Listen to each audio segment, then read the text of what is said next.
لیث بن سعد نے بیان کیا، ان سے عقیل نے، ان سے ابن شہاب نے۔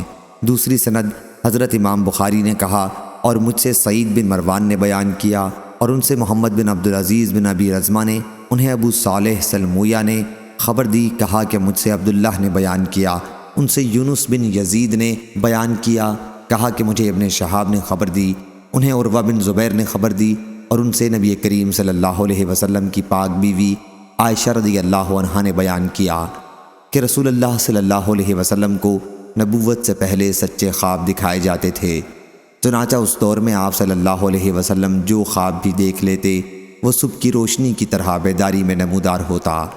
پھر آپ کو تنہائی بھلی لگنے لگی۔ اس دور میں آپ صلی اللہ علیہ وسلم غار حرا تنہا تشریف لے جاتے اور آپ صلی اللہ علیہ وسلم وہاں تحنس کیا کرتے تھے۔ عروہ نے کہا تحنس سے عبادت مراد ہے۔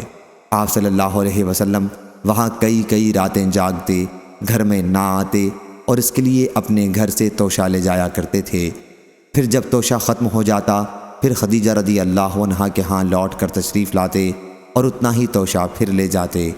اسی حال میں آپ غار حرا میں تھے کہ دفتن آپ پر وحی نازل ہوئی، چنانچہ فرشتہ آپ کے پاس آیا اور کہا پڑھیے۔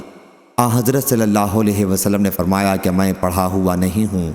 حضور صلی اللہ علیہ وسلم نے بیان کیا کہ مجھے فرشتے نے پکڑ لیا اور اتنا بھینچا کہ میں بے طاقت ہو گیا، پھر انہوں نے مجھے چھوڑ دیا اور کہا کہ پڑھیے۔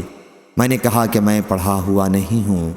انہوں نے پھر دوسری مرتبہ مجھے پکڑ کر اس طرح بھینچا کہ میں بے طاقت ہو گیا اور چھوڑنے کے بعد کہا کہ پڑھیے۔ میں نے اس مرتبہ بھی یہی کہا کہ میں پڑھا ہوا نہیں ہوں۔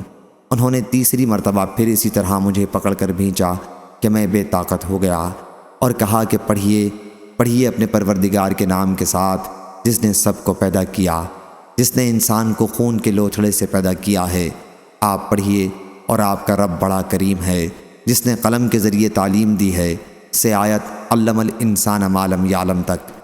پھر حضرت صلی اللہ علیہ وسلم ان 5 آیات کو لے کر واپس گھر تشریف لائے اور گھبراہٹ سے آپ کے مونڈھے اور گردن کا گوشت پھڑک حرکت کر رہا تھا۔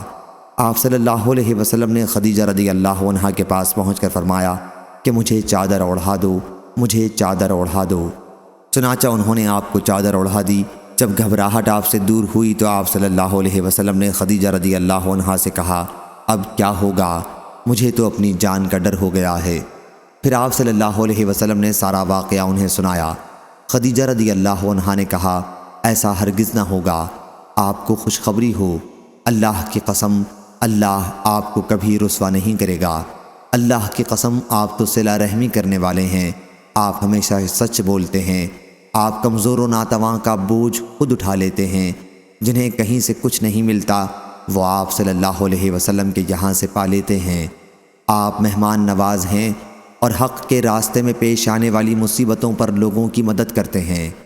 پھر خدیجہ رضی اللہ عنہا حضرت صلی اللہ علیہ وسلم کو لے کر ورقہ بن نوفل کے پاس آئیں۔ وہ خدیجہ رضی اللہ عنہا کے چچا اور آپ کے والد کے بھائی تھے۔ وہ زمانہ جاہلیت میں نصرانی ہو گئے تھے اور عربی لکھ لیتے تھے، جس طرح اللہ نے چاہا انہوں نے انجیل بھی عربی میں لکھی تھی۔ وہ بہت بوڑھے تھے اور نابینا ہو گئے تھے۔ خدیجہ رضی اللہ عنہا نے ان سے کہا چچا اپنے بھتیجے کا حال سنیے۔ ورقہ نے کہا بیٹے تم نے کیا دیکھا ہے؟ آپ صلی اللہ علیہ وسلم نے سارا حال سنایا جو کچھ آپ نے دیکھا تھا۔ اس پر ورقہ نے کہا یہی وہ ناموس حضرت جبریل علیہ السلام ہیں جو حضرت موسیٰ علیہ السلام کے پاس آتے تھے۔ کاش میں تمہارے نبوت کے زمانے میں جوان اور طاقتور ہوتا، کاش میں اس وقت تک زندہ رہ جاتا۔ پھر ورقہ نے کچھ اور کہا جب آپ کی قوم آپ کو مکے سے نکالے گی؟ حضرت صلی اللہ علیہ وسلم نے پوچھا کیا واقعی یہ لوگ مجھے مکے سے نکال دیں گے؟ ورقہ نے کہا ہاں، جو دعوت آپ لے کر آئے ہیں اسے جو بھی لے کر آیا تو اس سے عداوت ضرور کی گئی۔ اگر میں آپ کی نبوت کے زمانے میں زندہ رہ گیا تو میں ضرور بھرپور طریقے پر آپ کا ساتھ دوں گا۔ اس کے بعد ورقہ کا انتقال ہو گیا اور کچھ دنوں کے لیے وحی کا آنا بھی بند ہو گیا۔ آپ صلی اللہ علیہ وسلم وحی کے بند ہو جانے کی وجہ سے غمگین رہنے لگے۔ صحیح بخاری حدیث نمبر 4953۔